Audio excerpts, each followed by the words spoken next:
40 years ago, the global economy was forever changed. When people remember then-President Richard Nixon, most think of the Watergate scandal and the subsequent collapse of his political career. That may be the case now, but history may remember him quite differently 50 years from now. Our bet is that he will one day be remembered best as the man who took the world off the gold standard and started the greatest pyramid scheme in recorded history. The year was 1971. The Vietnam War was sapping American resources. Inflation was at a 20-year high, and Nixon was facing a tough bid for re-election. Nixon was elected on a platform based mostly on his foreign policy agenda. Though he himself was known to have little interest in the domestic agenda, he did realize that voters tend to consult their checkbooks before showing up at the polls. With inflation at over 4.7%, Nixon knew action was needed to gain control of prices for the sake of near-term economic growth and his own re-election. In early August, the president met with his team of economic advisors at Camp David.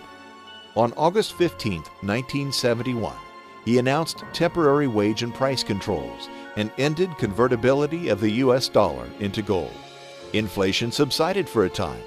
Nixon won re-election, and the world's economy would never be the same.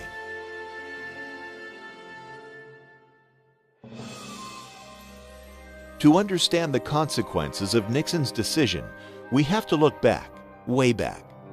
The gold standard, as we understand it today, was the dominant fiscal force for the vast majority of recorded history.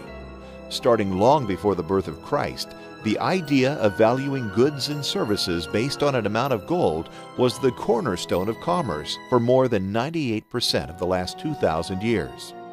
Unlike modern fiscal standards and policies, the gold standard was not created.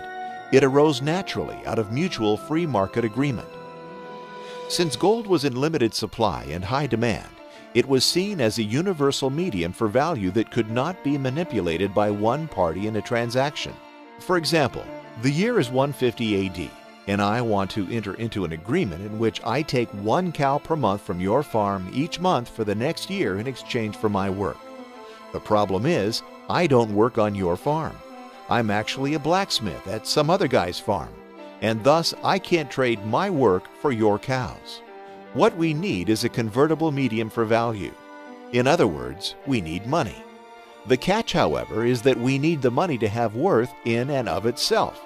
I have to pay you something that has real value. If I simply give you a note that says I owe you for a cow, that note is only as good as my word. If I disappear the next day, you're holding the bag.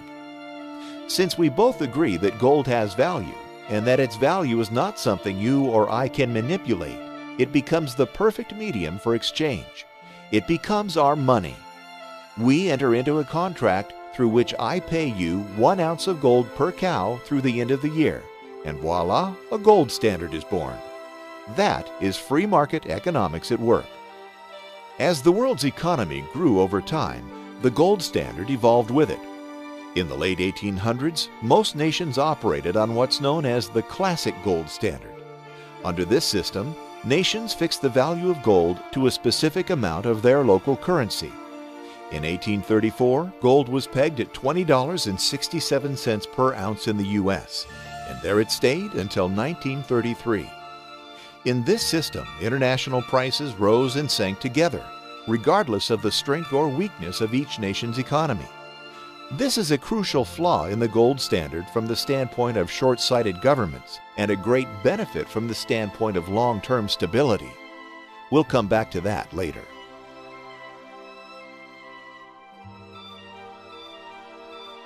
Though the consequences of the classic gold standard were complex, it basically worked on the premise that currencies shouldn't really change in value relative to each other.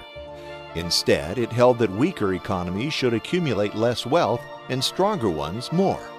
Today, currencies change in value relative to each other based on the strength of each nation's economy. This makes wealth relative, which under the gold standard it is not. The significance of this important difference will become more obvious as we continue on. During the classic gold standard period, the balance between imports and exports from country to country was maintained through what's called the price-specie flow mechanism. That's economists speak for when our economy is booming, gold flows to us. When it's weak, gold flows away. Here's an example. Imagine we create some great new American product that everyone in the world wants to buy. Our economy is booming, and there are more goods and services being produced and made available to consumers. Since the value of the dollar is fixed to gold, we can't create more dollars without having more gold.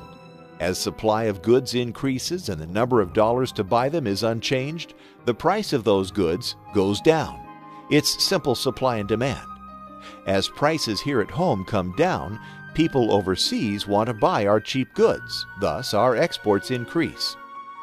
As our exports to other nations increase, they send us money, which under the classic standard is the same as gold. Thus, America sees an inflow of gold. As the amount of gold we hold increases, so does our money supply, and prices begin to increase as a result. Likewise, when our economy slows and prices at home increase, we buy more from overseas, and our imports increase relative to our exports. In sum, it looks like this. Economic growth leads to more availability of goods, which leads to prices falling. Falling prices leads to exports increasing, which leads to gold flowing in. Gold flowing in leads to higher money supply, which leads to prices rising, which equals equilibrium. Or economic recession leads to less availability of goods, which leads to prices rising. Rising prices leads to imports increasing, which leads to gold flowing out to other nations. Gold flowing out leads to lower money supply, which leads to prices falling. And that equals equilibrium. In the end, what the gold standard did was create long-term price stability. Local economic growth created falling prices, which were then brought back up again by an inflow of gold. The problem, of course, is that governments don't have the ability to control how quickly and how smoothly the process works. The gold standard, for all its simplicity and stability, does not necessarily fit the time frame of electoral cycles and short-term political goals.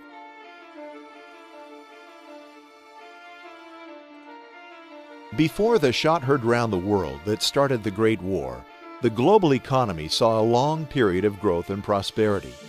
That all changed quite quickly as World War I began to drain economic resources throughout the developed world. Nations faced with rising expenditures and a lack of tax revenue suspended their currency's convertibility to gold. Many saw extremely high inflation during war years and went back on the gold standard in 1925, attempting to curb rising prices. The problem for European governments was that the gold flow mechanism didn't work fast enough to reach price equilibrium before the onslaught of the Great Depression. As the global economy faltered in the early 1930s, governments around the world began to realize that they wanted to increase the money supply in order to drive down interest rates and spur economic growth. The idea was that if only money were cheaper to come by, it would encourage investment and growth through inexpensive borrowing. With the fixed money supply as a feature of the gold standard, central banks had little power to lower interest rates in attempts to create short-term growth. The UK was the first to leave the gold standard in 1931, and much of the world soon followed. There was one saving grace, however. The United States, the issuer of the US dollar, maintained its convertibility to gold.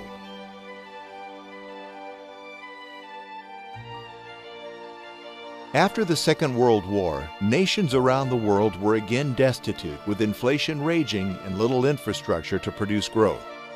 One exception was the U.S., which, relatively speaking, was left enriched by the munitions trade during the first part of the war. As England dumped the majority of their gold into the pockets of U.S. arms producers, the massive imbalances created were too great for the gold standard to correct quickly enough. Thus, the Bretton Woods Agreement was born. Under the new agreement, a new international currency system was created in which foreign currencies were convertible into dollars, which were then convertible into gold. This enabled nations to create flexible fiscal policy and manipulate interest rates to spur growth, while the US dollar anchored the system with its gold convertibility. As time passed, the US dollar became the world's reserve currency. This happened partially because of the strength of the US economy and partially because of the dollar's convertibility to gold. Foreign governments began to buy and hold US dollars instead of gold as a main storage for wealth. At the time, it didn't matter because the dollar was, quite literally, as good as gold. The rest of the world prospered because central banks could artificially stimulate local economies and fan the fires of economic growth. The U.S. prospered because, as the issuer of the world's reserve currency, we could borrow money at almost no cost from the rest of the world. As everyone wanted to hold our dollars in treasury debt, it was as if the world had handed Uncle Sam a credit card with no borrowing limit and basically no interest rate. In the end, money, which used to be in limited supply, was now virtually free for the entire world. The linchpin that held it all together was the simple fact that everyone knew the US dollar could be traded in for a fixed amount of gold at any time. Then came the Vietnam War and our old friend, Dick Nixon.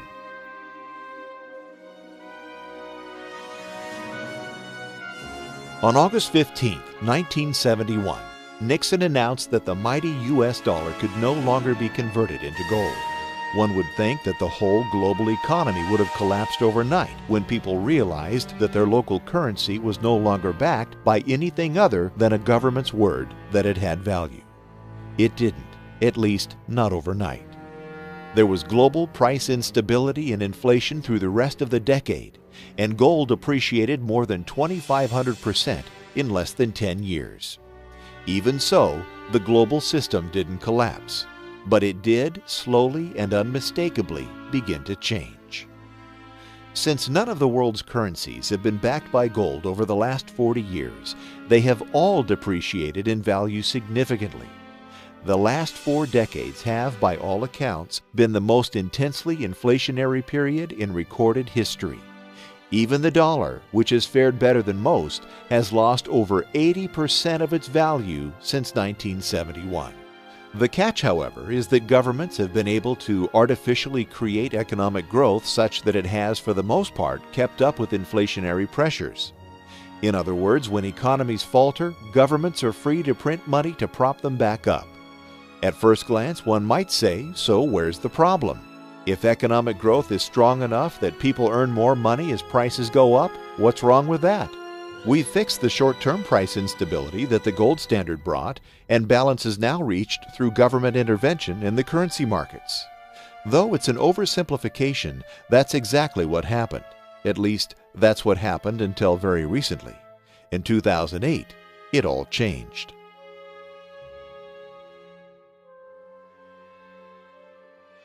The problem with the new system of inflation and artificial growth is that it discourages saving and encourages borrowing.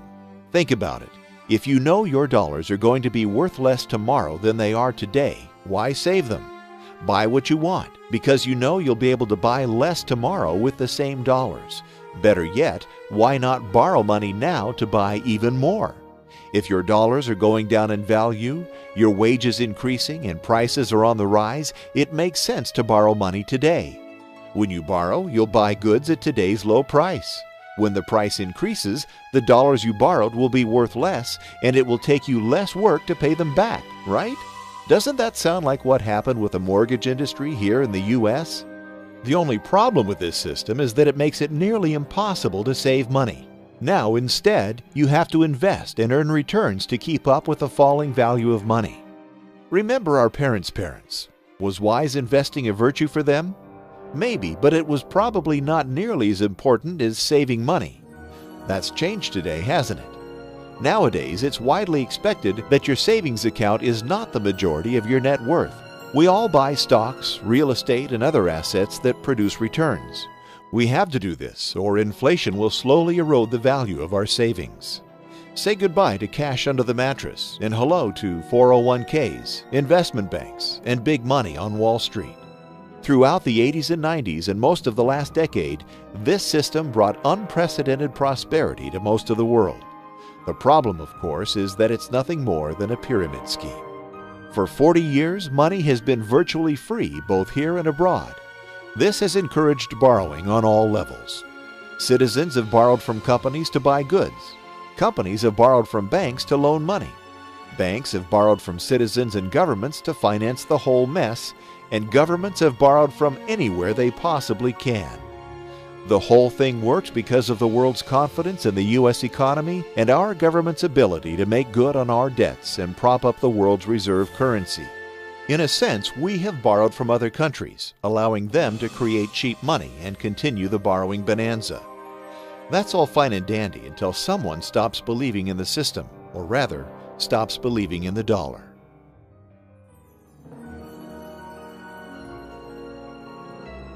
Pyramid schemes tend to run well while there's an ever-increasing amount of money coming in. New money flowing in pays the bills to the old lenders, and everything moves along quite nicely. That is, until the money stops flowing in. Then it all falls apart. Let's go back to our deal concerning the cows from your farm. I want to buy them, but instead of giving you gold, I'm going to give you an IOU.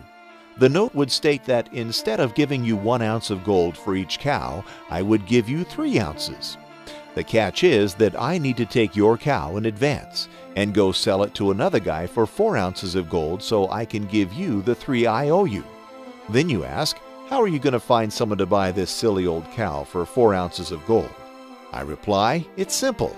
I'm going to tell him to loan me one of his cows, which I will then offer to someone else for 5 ounces of gold, using the same method to get the third farmer to agree. If you had any sense, you'd tell me to take my gimmicks elsewhere. As soon as one farmer doesn't agree to the deal, the whole plan falls apart.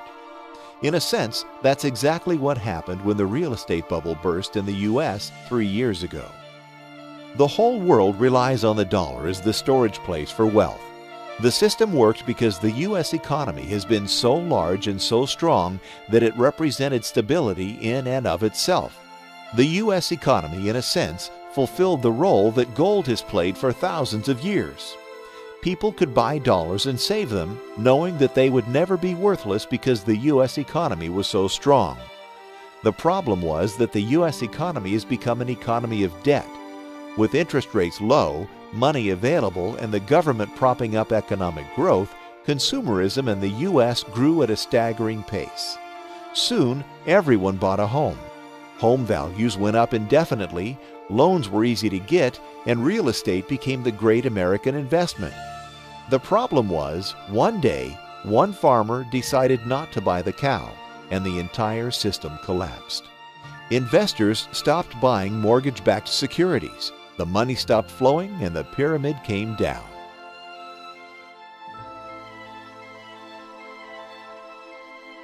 As the world's economy started to unravel in 2008, the U.S. government did what other governments have been doing for decades. They borrowed, and borrowed some more.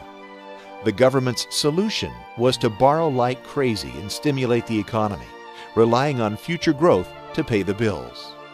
This has been made possible by the fact that the dollar is still the world's reserve currency. Though investors are losing confidence in the dollar at an alarming rate, they simply don't have much in the way of other options, at least not yet. The truth is that markets correct themselves, no matter how much governments try to intervene. The folks in Washington have been able to slow the deterioration, raise the debt ceiling, bail out the banks, save some homeowners, fight 2 wars, and get themselves reelected again and again and again. What they can't do, however, is save the dollar. By pursuing these policies, they're destroying the one mechanism that makes the whole system work, the world's confidence in the U.S. dollar. We are already starting to see the cracks appearing. Just look at the price of gold. Remember that gold was at $35 per ounce when Nixon took us off the gold standard. On August 15, 2011, the 40-year anniversary of that day in 1971, gold was at $1,770 per ounce. That means that gold has appreciated in value by more than 5,000% in just 4 decades. Actually, that's not really true. It's not as though there is less gold today than there was in 1971. It's just that it takes much more work, much more money, and many more cows to buy that same ounce of gold. Gold hasn't actually increased. Everything else has gone down. 4 decades is not much time. That's not even a full generation. When you plan for your future, is it possible you need to think another 40 years down the road? If not, won't the economic landscape of the world matter to your children in 2052? The point is that if this current trend continues, the Great Pyramid scheme will keep on robbing the end user. The end user, of course, is you. The only course of action left for private citizens is to take the situation by the horns and stop buying the cows. By holding US dollars through this mess, we're effectively saying, sure, we believe this bill will hold its value, even though we've seen it do nothing but go down for the last 40 years. In a sense, we have to get back to the basics. We live in a world where the idea of investing must be replaced with the idea of saving. We live in a world where saving can't really be done by holding currency. Thankfully, we live in a world where we have the freedom to make our own choices, at least for now. It's no wonder more and more investors are flocking to gold. It's really the only way out of this Great Pyramid scheme. Some folks say gold's in a bubble, but bubbles are the result of an artificially inflated sense of value. Over the long haul, gold is value, and thus doesn't artificially inflate. Even for those who bought gold in January of 1980, when it was at its previous all-time high, this simple fact holds true. Today, they have more than doubled their money, while the dollar has done nothing but fall apart. Like it or not, this is the new reality. Like it or not, gold may be the only option. The global economy can't go on booming forever on borrowed money, and the other shoe will drop. All we can do as individuals is protect ourselves and make sure none of us is the last farmer to buy the cow.